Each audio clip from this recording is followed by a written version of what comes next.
नमस्कार, सुप्रभात सभी मित्रों का, दर्शकों का। जैसा कि आज से हम लोग जान रहे हैं कि हमारे राज्य झारखंड में लॉकडाउन बढ़ा दिया गया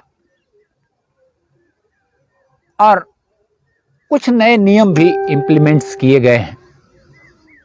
कुल मिलाकर यह सुरक्षा सप्ताह अब धीरे धीरे सुरक्षा माह में बदलता जा रहा है और ये अभी किसी तरह का कोई सर्टन योजना किसी भी सरकार के पास नहीं है कि यह आगे कब तक जारी रहेगा। सब चीज अनिश्चितताओं के दौर से गुजर रहा है। सरकार ही अनिश्चित है तो फिर लोगों का क्या कहना। वो तो निश्चित तौर पर अपना जीवन का भरण पोषण, जीवन चलाने की कवायद, आगे क्या होगा, इस तरह के असमंजस में लोग जी रहे हैं। आज का मेरे इस लाइव निश्चित तौर पर हमारे अधिकारी, हमारी सरकार और खासकर राज्य सरकार से आग्रह के रूप में यह लाइव आज हमारा है। महाशय, बहुत नीचे का तबका किसी न किसी रूप से बहुत सारे सरकारी योजनाओं का लाभ सालों भर किसी न किसी रूप से मिलता रहता है। जो समाज के ऊपरी तबके के लोग हैं, जो क्रीमी लेयर कहा जाता है, एकदम से हाई सोसाइटी, उनके पास अपनी एफिशिएंसी इतनी है कि वह अपने जीवन को किसी भी रूप से जी लेने में सक्षम होते हैं।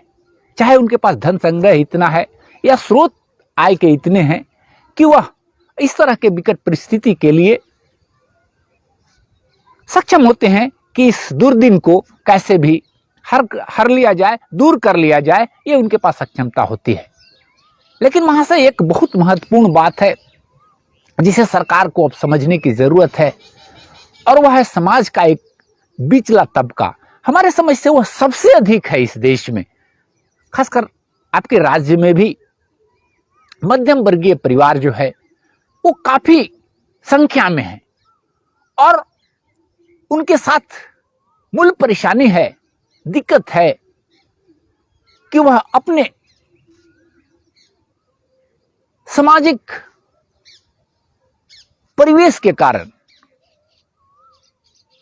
कुछ वैसा काम भी नहीं कर सकते हैं जिन कामों को वे आज तक नहीं करते आए हैं। करने का सीधा तात्पर्य है कि वह मध्यम वर्गीय परिवार अब किसी के यहां जाकर के डेली वेजेस पे काम नहीं कर सकता है।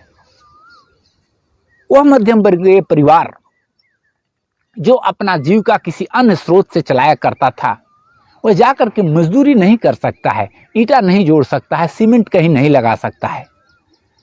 ऐसी एक सामाजिक संरचना बन गई है। वह जो मध्यम वर्गीय परिवार है वास्तव में ऐसे समय में सबसे कष्ट में है।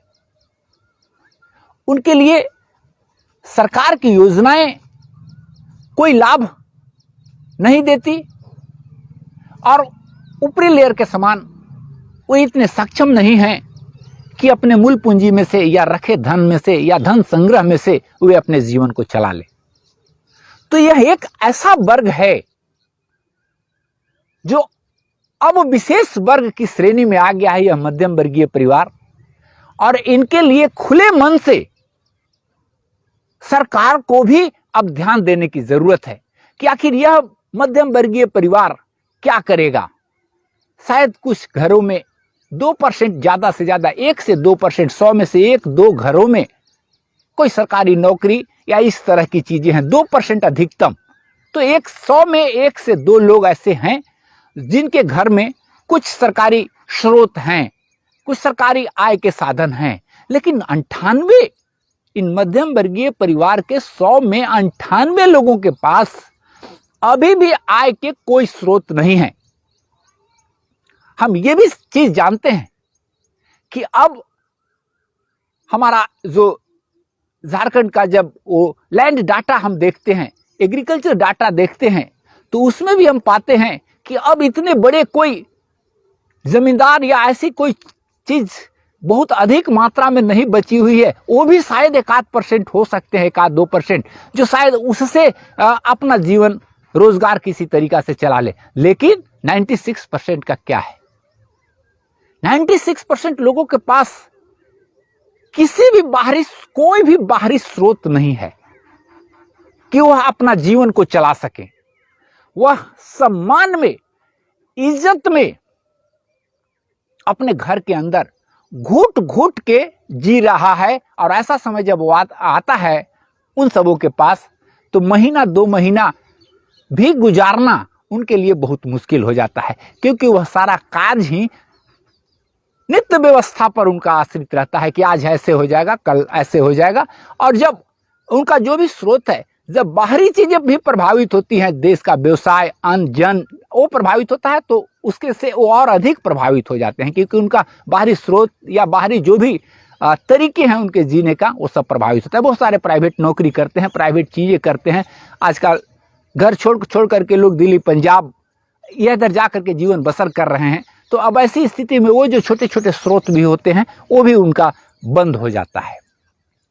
तो इस लाइव के माध्यम से हम सरकार से गुजारिश करते हैं, आग्रह करते हैं, और खासकर आज राज्य सरकार से, क्योंकि हम यह मानते हुए भी कि यह सारी महामारी की जिम्मेवारी केंद्र को उठानी चाहिए थी, जिस प्रकार वो पिछले साल डील किए, उनको उसी रूप में सारी चीज केंद्र से होना चाहिए था। ये हम हमेशा मानते हैं और आगे भी यही मानते रहेंगे। लेकिन अब इसके बावजूद भी जब राज्यों पर जिम्मेवारी मिल गई है, तो अब राज्य की जनता आपकी जनता है। अब सक्षम हो न हो, अभिभावक को किसी भी रूप में दायित्व निभाने की जिम्मेवारी मिल ही जाती है। तो माननीय मुख्यमंत्री जी, हमारे उपायुक्त महोदय, अन्य मंत्रीगण और पूरी सरकार, अब आपको लोगों की न्यूनतम जरूरत को, आप घर में आप भी खाते हैं, आप भी भोजन करते हैं, शायद आपका कुछ ऊंचे लेवल का हो, लेकिन इतना जानते तो जरूर हैं। झारखंड के सभी मंत्री, सभी जो अधिकांश जो हैं वो ग्रामीण परिवेश से हैं, सब और सबको जानकारी है, सभी विधायक, सभी मंत्री को इस बात की जानकारी है कि लोग घरों में रहते कैसे हैं और न्यूनतम उनका आवश्यकता क्या है। तो जब आप लॉकडाउन को सप्ताह करके अब ऐसे बढ़ा रहे हैं, तो अब लगता है कि यह और लंबा ही चलने वाला है।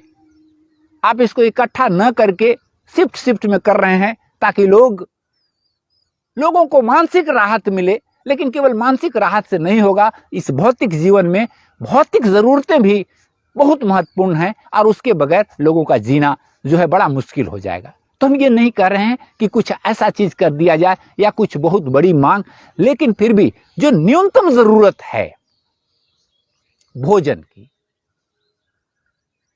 उसकी पूर्ति करने के लिए अब आपको कोई न कोई विशेष योजना लानी होगी।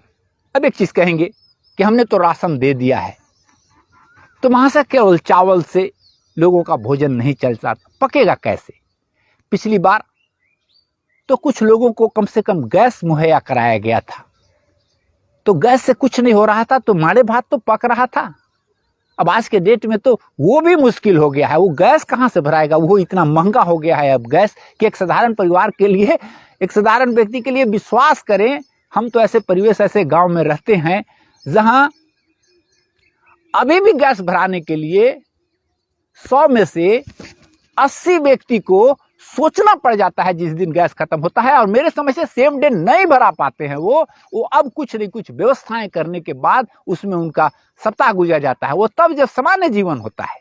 अब ऐसी परिस्थिति में जब सारे जगह कार्य व्यवहार रुके हुए हैं, लॉकडाउन लगा हुआ है, तब अब तो बहुत मुश्किल हो। कभी कभी कोई किसी से मांगता भी है, कुछ सहयोग भी लेना चाहता है, तो वो भी सहयोग ऐसी परिस्थिति में नहीं मिल पाता है। अगला व्यक्ति सहयोग करने वाला लॉकडाउन का बहाना नहीं, सच्चाई है, क्योंकि वह खुद अपने को सुरक्षित रखना चाहता है, तो दूसरों की सहायता कैसा करेगा। तो चाह करके भी लोग कभी कभी ऐसे में सहायता न दे पाते हैं और न ही कोई सहायता मांगने वाला सहायता प्राप्त कर पाता है। तो इसी तरह की स्थिति में सरकारों की जिम्मेवारी जो है वो बढ़ जाती है। तो कम से कम जो न्यूनतम जरूरत है, मैं ज्यादा नहीं बोल रहा हूं, आपको गैस की व्यवस्था जरूर होनी चाहिए। दूसरी बात, भोजन में जो भी दे रहे हैं, अभी हम लिस्ट आपका नहीं देखे हैं, उसमें दाल चावल जो चीज जो कम से कम दाल चावल की व्यवस्था करिए। लोगों के लिए सब्जियों की जरूरत है, मसाला की जरूरत है। तेल आपका 200 रुपये किलो हो गया है, वो तेल कहां से खरीदेगा। तो ऐसी परिस्थिति के लिए न चाहते हुए भी हम जरूर कहेंगे कि कुछ न कुछ न्यूनतम कैश की भी व्यवस्था जरूर की जाए। चाहे जिस भी आप जो उसका पैरामीटर तय करें, आप जो उसका स्केल तय करें, लेकिन 3 चीज जरूर होनी चाहिए। एक तो गैस की व्यवस्था, राशन का पूरा व्यवस्था दाल सहित, और कुछ न कुछ कैश की जरूरत आवश्यक है। कुछ न कुछ जो बन पड़े, ये मैं नहीं कह रहा, राज्य सरकार अपनी सक्षमता को देखते हुए, अपना बजट को देखते हुए एक न्यूनतम, जैसे पिछली बार महिलाओं के नाम पर 500 रुपया भेज दिया गया था, तो चलिए ये 500 रुपया भी सब्जी तेल के लिए कम नहीं था। हमारे समझ से उतना में जीवन कट जाएगा लोगों का।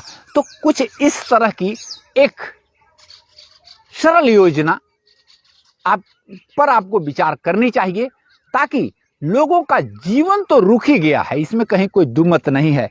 और विकास की बात तो अभी कोई सोच नहीं सकता है, कोई कामना नहीं कर सकता है, लेकिन कम से कम जी ले, कम से कम इस समय को गुजार ले। इतने न्यूनतम व्यवस्था सरकार को करनी ही पड़ेगी और करनी ही चाहिए। मैं अधिक इस बात को बहुत ये करने की आवश्यकता नहीं है। हमारे समझ से तो कहा जाता है कि जो राजा हैं वो तो इशारा समझते हैं, लोगों की चीजों को महसूस करके अपनी योजनाएं बनाते हैं।